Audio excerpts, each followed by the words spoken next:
Tukihamia kwa wekundu wa Msimbazi, Simba Sport Club, wao hawajatambulisha mchezaji yoyote mpaka sasa, na huku wachezaji wawili wakihusishwa kufanya majaribio na kikosi hicho kule katika michuano ya Mapinduzi Cup. Wachezaji hao si wengine bali ni Charles Ouma kutoka Police Kenya, lakini pia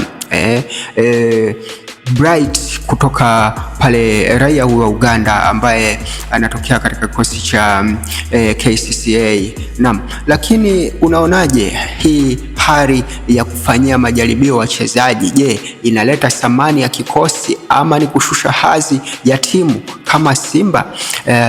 Kumbuka zama ambazo vilabu hivi vilikuwa vikistruggle katika ile hali ya uendeshaji, walikuwa katika mfumo huu ambao tunaweza tukauita ni mfumo fulani wa kizamani wa kufanyia trial wachezaji. Kwa wewe mwanamichezo wa Simba Sport, unaonaje katika hii hali ya Simba Sport kufanyia majaribio wachezaji?